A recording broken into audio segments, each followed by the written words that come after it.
Namaste, and welcome to our continuing series on the life divine with our beloved Ranga. We are on the chapter, The Divine and the Undivine, page 413, beginning with the sentence, a second affirmation which our mind naturally accepts. So, as usual, we'll summarize the previous paragraph so that we have the continuity. There, Srimda has said, these conclusions, I'm actually summarizing 10 and 11 paras. These conclusions that we have stated are based on our own basic understanding, first reasonings, and our observations of the world. Apparent facts of universal existence. But we have to confirm them as really valid by sure knowledge of the cause of ignorance, suffering, and imperfection, and their function in the cosmos. What is their function in the cosmos? There are three statements of God and world which man can make generally, which man makes. Okay? First, there is an omnipresent divine reality which is perfect and without which nothing could exist. This is the first one. Second, as a consequence of the first, the consciousness and power of the divine reality orders and governs the creation perfectly. The third, we are anticipating what he's going to say. The third, there is a fundamental difference between the divine reality and the world reality. This difference amounts to an opposition, so that we have to reject the world, draw away from it in order to enter the divine reality. We now, I have actually summarizing the next para also which we are reading. So first is, there is an omnipresent divine who is everywhere, and he is perfect and he is the cause of everything. If he is not there, there can be no world. Number one. Number two, just now we saw that he is governing the world perfectly. Okay? And number three, there is a difference between the divine reality and the world reality. They are almost opposite. And if you want the divine, you have to leave the world and go there, which is the Buddhistic view and the Mayavadan view. These are the three propositions. Okay? So now, then he says, we now discuss the three separately. All thought, barring atheistic, materialistic, primitive, and anthropomorphic, must admit this proposition. Some minor variations may come in. First variation, some religions suppose that an extra cosmic deity has created the world out of himself and it is external to his being. The world is not coming, it is not coming out of him. Even if it comes out of him, it is separate from him. But even these religions believe in the omnipresence, immanence of the divine, since nothing can exist unsupported by the divine, the first proposition.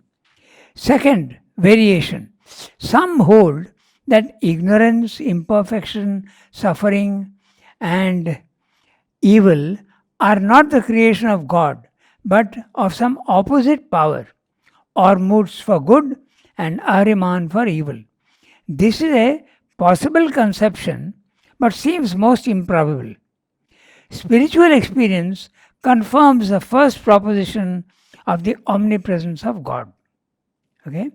The second statement asserts the perfect governance of the cosmos by the divine reality, but all practical experience sees imperfection, perversion, and evil in the world. There is a disharmony and a disfigurement of the divine reality. The third statement is a consequence of the second, that sees imperfection in the world.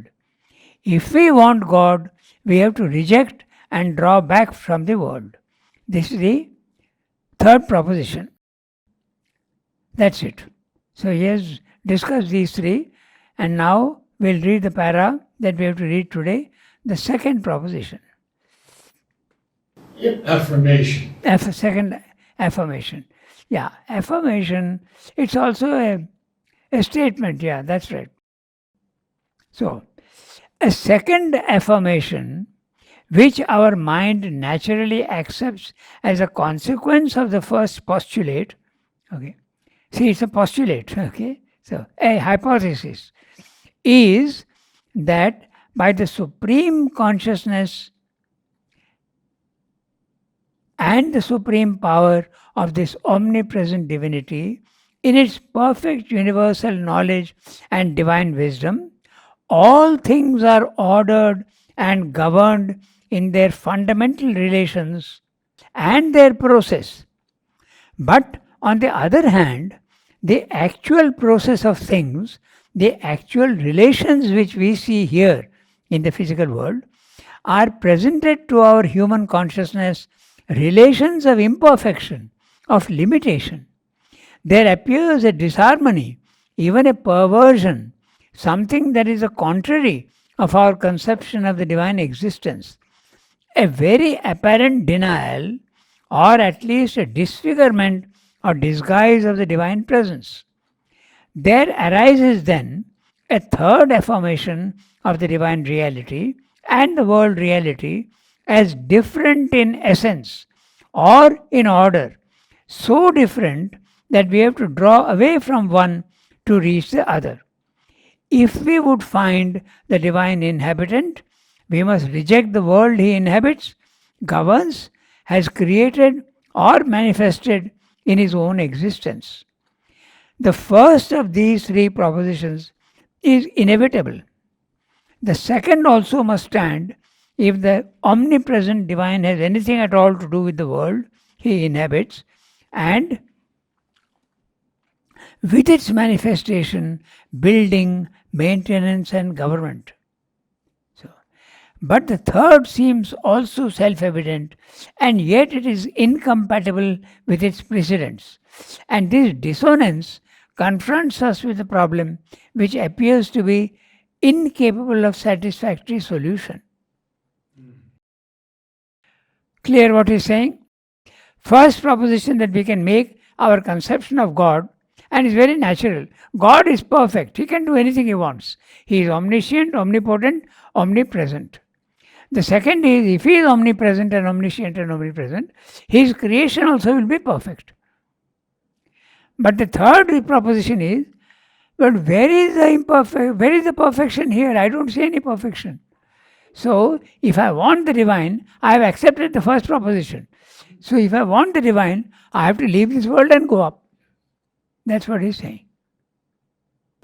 But didn't he cover previously certain religions attributing the darkness, the evil and all, to a devil? Yeah, that's another conception, he says, with variations. So that he has to separate, because they don't accept then the first proposition. The first proposition, everything is perfect and the divine is capable of everything. So he's saying now you have to find a satisfactory, but there doesn't seem to be any solution to this problem. Apparently there seems no problem, there is no solution to the problem. He has to give the solution now. It is not difficult by some construction of the philosophic reason or of theological reasoning to circumvent the difficulty. Okay? He is going to give now various explanations for the existence of seeming imperfection here in the physical world. Okay? So, by some philosophic reasoning, it's not philosophic knowledge, it's philosophic reasoning and theological reasoning. Okay, so now what that is, we'll see. It is possible to erect a faineant deity like the gods of Epicurus, blissful in himself, observing but indifferent to a world conducted or misconducted by a mechanical law of nature. So this is the first possible explanation. Okay? Whether it's acceptable or not is another thing. But he is discussing them. It is possible to erect a fainéant deity. Now, what does the word fainéant mean? It means disinclined to work or exert. Fainéant kings whose kingdoms languished under his rule. Irresponsive, lazy person. I've never seen that word before. It's a French word. The French word, fainéant. Yeah, fainéant. Okay. So let's take it in the sense of irresponsive or lazy person. Something like Nero playing his fiddle while Rome is burning. While Rome is burning, Yeah. yes. So the God is there. He is blissful in himself. He doesn't care for the world. Okay. It's possible to conceive of it. Okay. He's saying it's possible to conceive of it. He's not saying that can be a reality. He's just saying I'm considering various possibilities. Like the gods of Epicurus, blissful in himself, observing but indifferent to a world conducted or misconducted by a mechanical law of nature. Now, okay, let's finish the para, then we'll come back to it. It is open to us to posit a witness self, a silent soul in things, a Purusha who allows nature to do what she will and is content to reflect all her order and all her disorders in his passive and stainless consciousness, or a supreme self, absolute, inactive, free from all relations, unconcerned with the works of the cosmic illusion or creation, which has mysteriously or paradoxically originated from it or over against it to tempt and afflict a world of temporal creatures. To afflict a world of temporal creatures. But all these solutions do no more than reflect the apparent dissonance of our twofold experience. They do not attempt to reconcile, neither do they solve or explain it, but only reaffirm it by an open or covert dualism and an essential division of the indivisible. Practically, there is affirmed a dual Godhead, self or soul, and nature. But nature, the power in things, cannot be anything else than a power of the self, the soul, the essential being of things. Her works cannot be altogether independent of soul or self, cannot be her own contrary result and working, unaffected by its consent or refusal, or a violence of mechanical force imposed on an inertia of mechanical passivity. It is possible again, another possibility, it's possible again to posit an observing, inactive self and an active creating Godhead. But this device cannot serve us, for in the end, these two must really be one in a dual aspect. The Godhead, the active aspect of the observing self, the self a witness of his own Godhead in action. A discord, a gulf between the self in knowledge and the same self in his works needs explanation, but it presents itself as unexplained and inexplicable. Or again, we can posit a double consciousness of Brahman, the reality, one static and one dynamic, one essential and spiritual, in which it is self, perfect and absolute, another formative, pragmatic, in which it becomes not self, and with which its absoluteness and perfection have no concern of participation. For it is only a temporal formation in the timeless reality.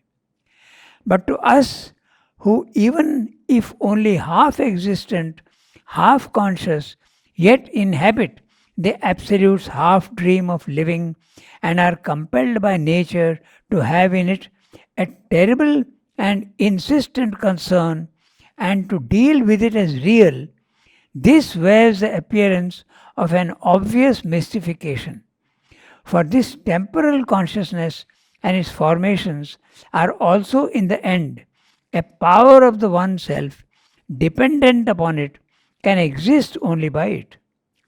What exists by the power of the reality cannot be unrelated to it, or that unrelated to the world of its own powers making.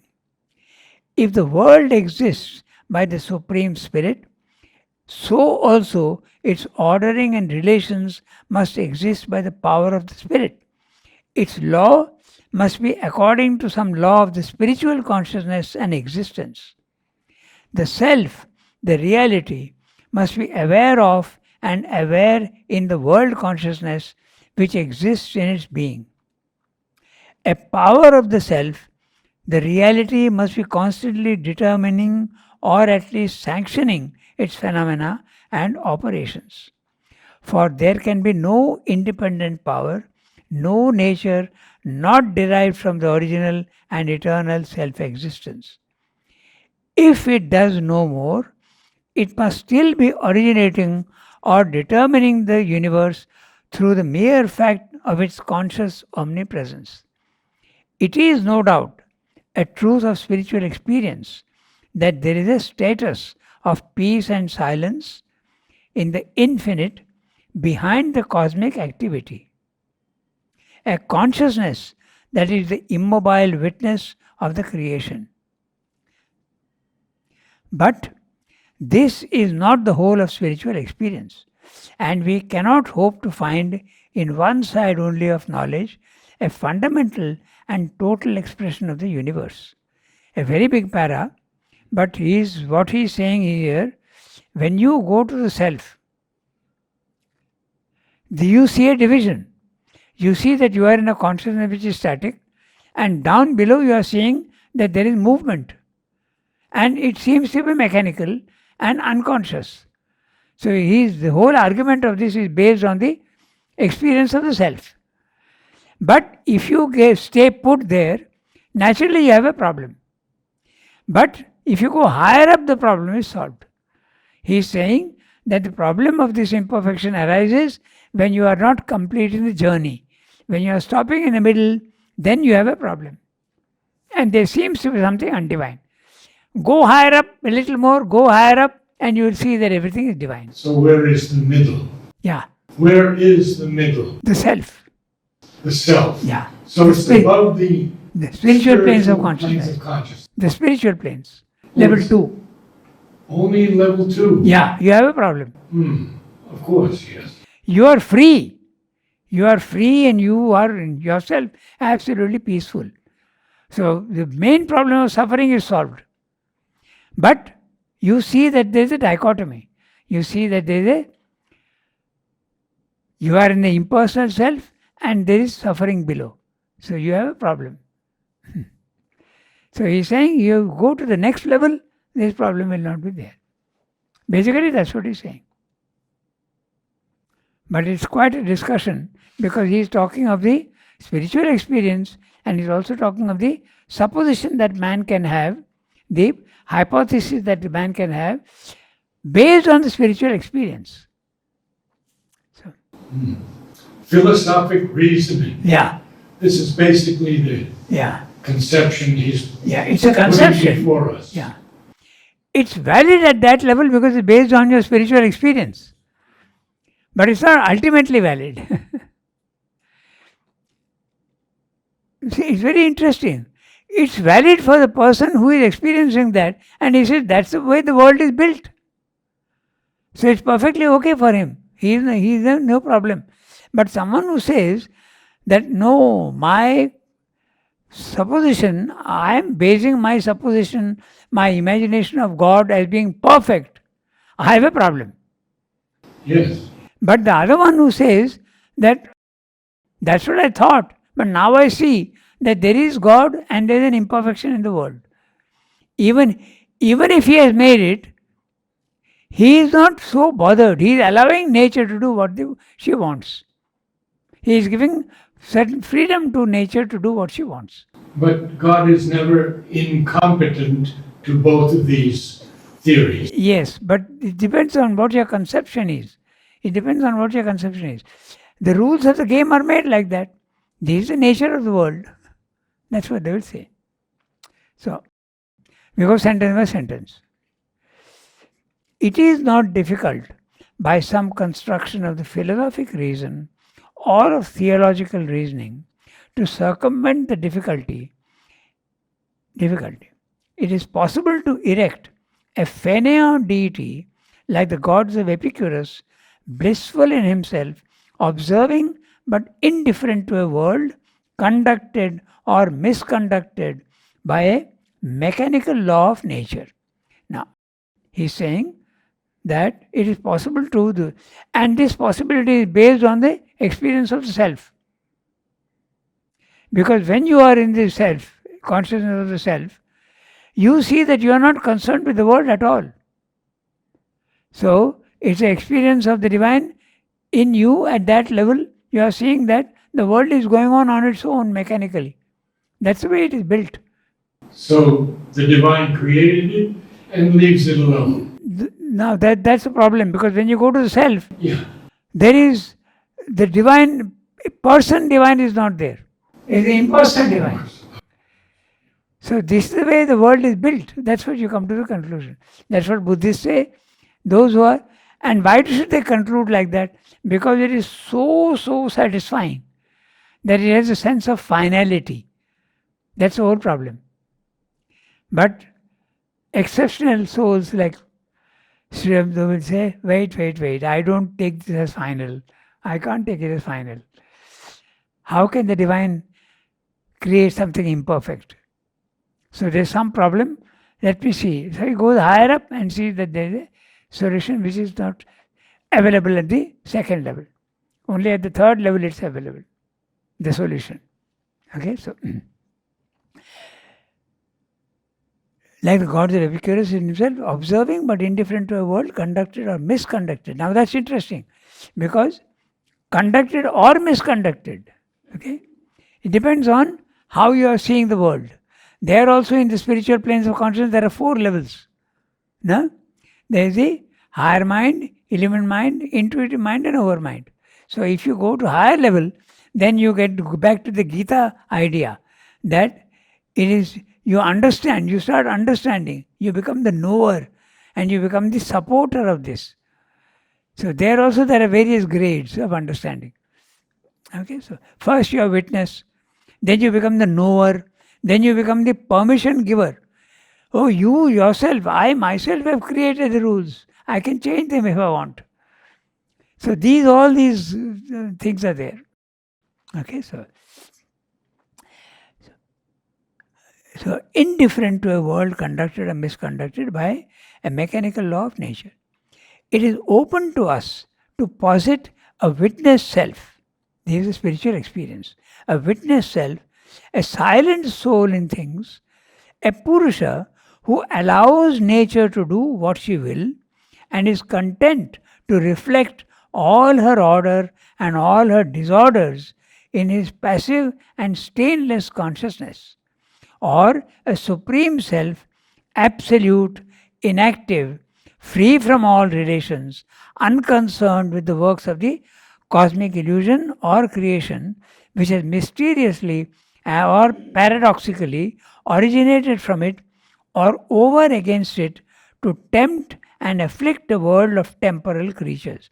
Depending on what you are experiencing in those planes of consciousness, you can think of it. Because you do experience that I am not really bothered. You remember, he says in Life Divine, in the synthesis, that when you look at the sufferings and all, your own sufferings also, you see them to be the tantrums of a child, of no importance at all.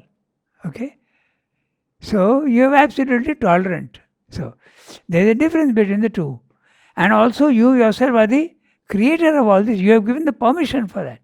But here, seeing that the Purusha is allowing Prakriti to do what she wants. Yes. That's exactly. And that's also true in spiritual experience. Yes, because you, the soul, you see that, You had allowed your body, mind, life to do whatever it is doing for gaining experience. For gaining experience, you don't limit it. Allow it free scope and to explore and find out. And so you have allowed it. But now I have allowed, but now I don't want to allow it to have bad habits. So I withdraw my permission.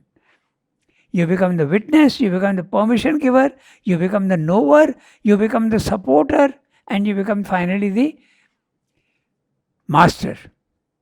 So these ideas are very clearly in the Gita, and Sri Aurobindo subscribes to that entirely because it's based on spiritual experience.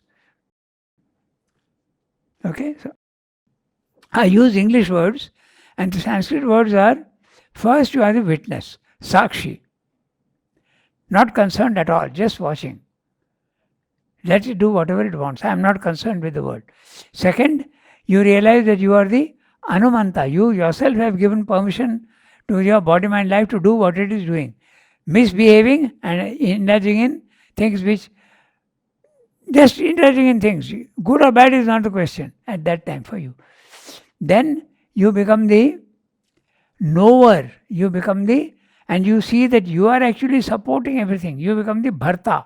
So you are first Sakshi, then you become the Anumanta, permission giver, then you become the supporter, and then you become the knower of everything. You get knowledge, and then you become the master. But the master is at the third level. To a certain extent, it is there in the spiritual planes of consciousness, but not full master. But generally, it's in the supermind. Yes, in supermind, the mastery is full.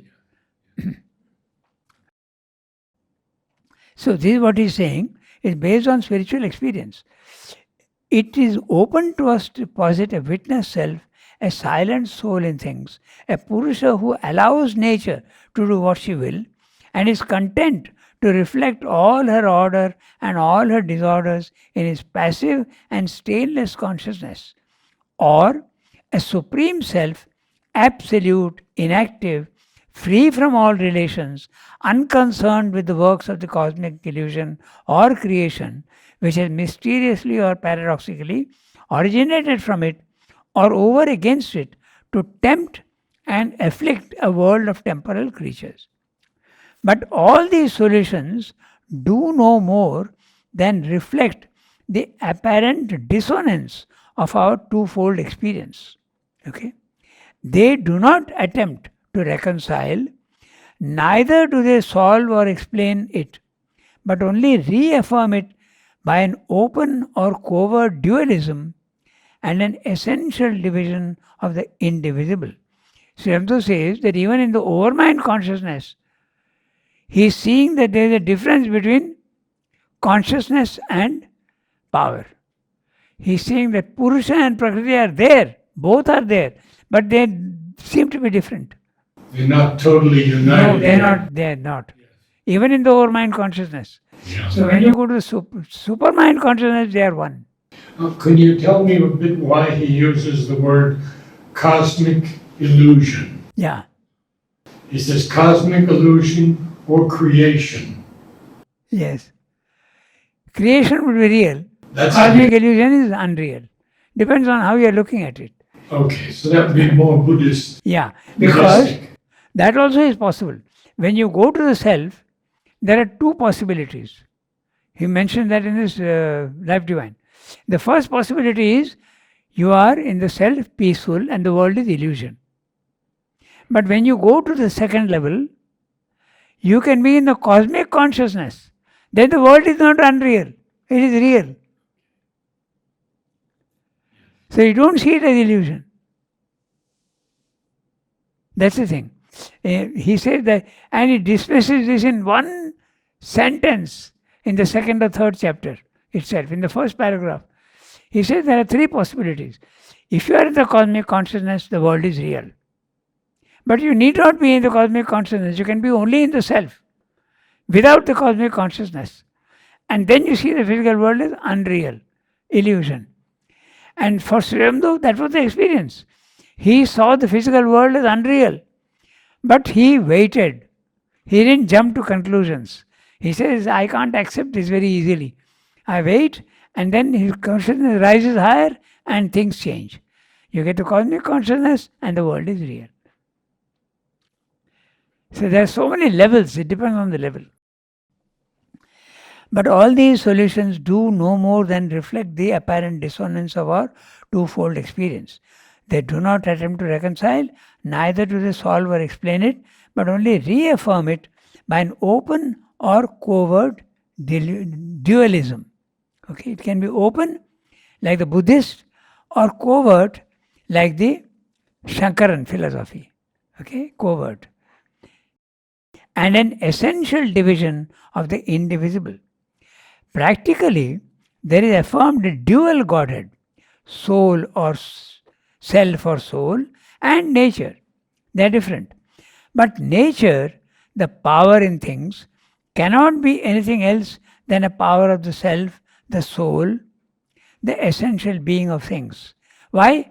Because of our first proposition, that there is only one reality. So if there is a power and movement in the physical world, it can be nothing but her, the power of the self. He is basing himself on the first proposition.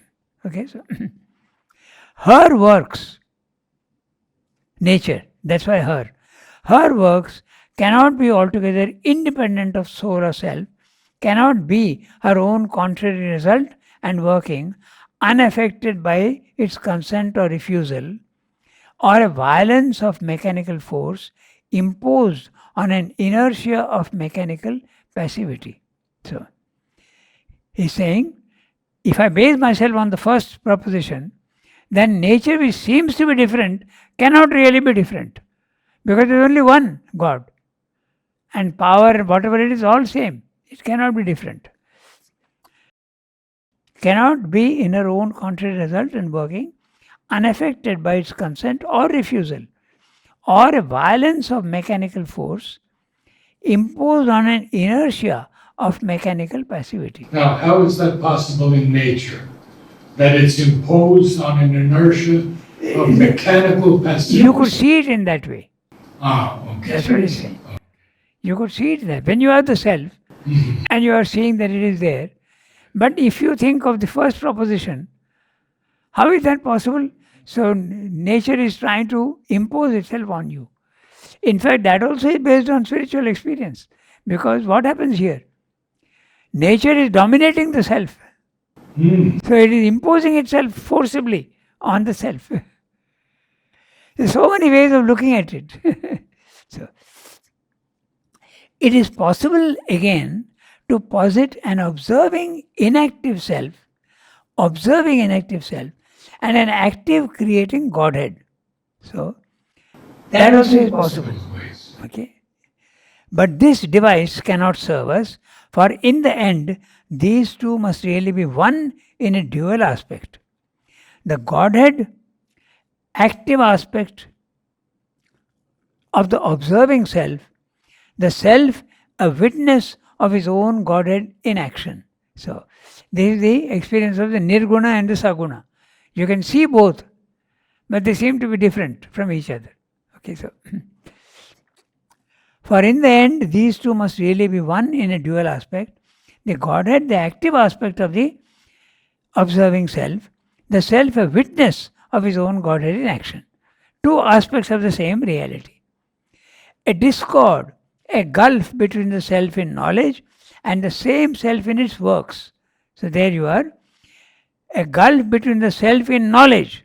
The self in knowledge is Chit. Okay? It is static. But the same self in its works, working, which is power. So, Chit Shakti, dividing itself with the lower, seems to be two different things. But they are not two different things.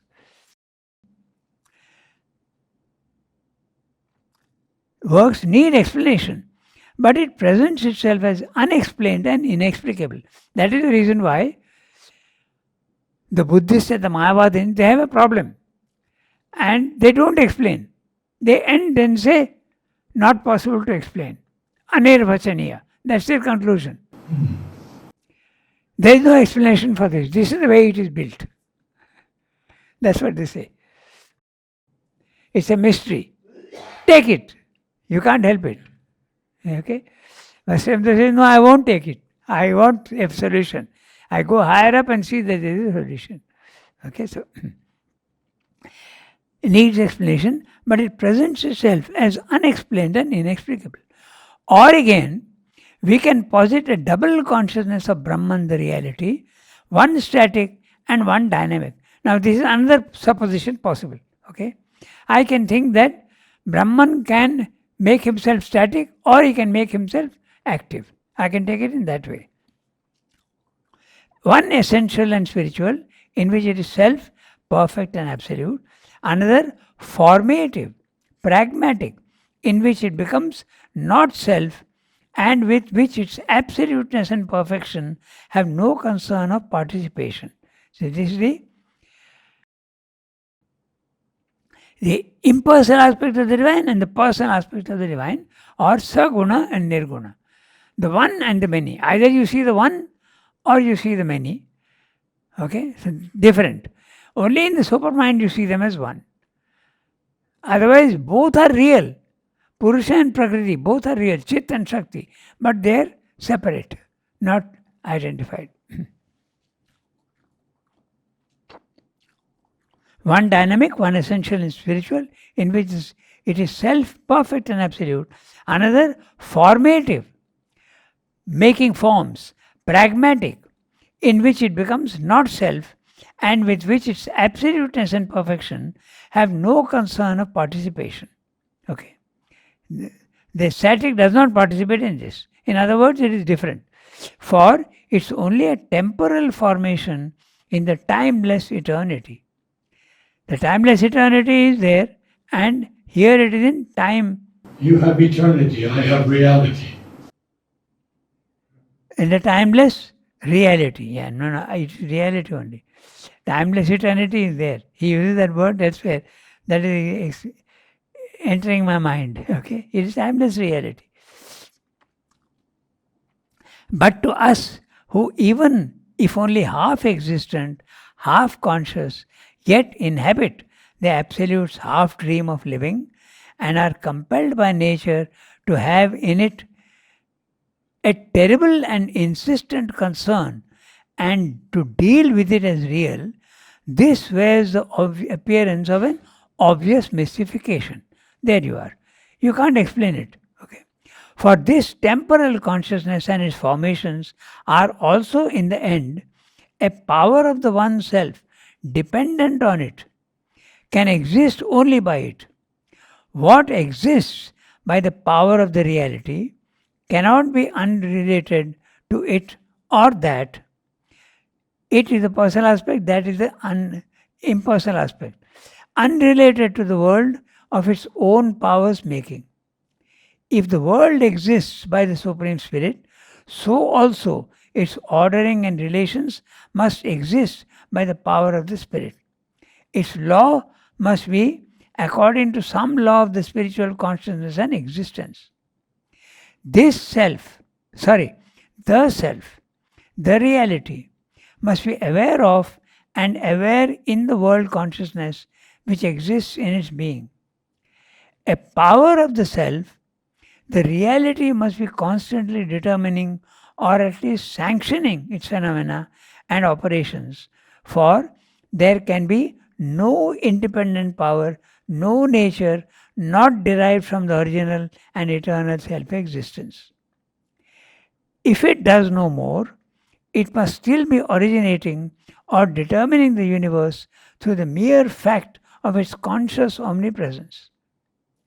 It is no doubt a truth of spiritual experience that there is a status of peace and silence in the infinite behind the cosmic activity, a consciousness that is the immobile witness of the creation. But this is not the whole of spiritual experience. That's why it is the middle term. So if you jump to conclusion and think of it as the ultimate experience, then you can't explain it. But it's only the middle term. The assembly is affirming. But this is not the whole of spiritual experience. And we cannot hope to find in one side only of knowledge a fundamental and total explanation of the universe. Only knowledge, if you go, you have a problem. But you must also admit that power also is a part of the divine. So for that you have to go to the third level. Very complex, Yeah. but Because he is he's showing making us. suppositions Yes, exactly. based on spiritual experience. Mhm. But all of these suppositions are not really valid because you are thinking that your experience is final. It's not final, it's only halfway. That's the whole problem. Thank you, Ram. Namaste all.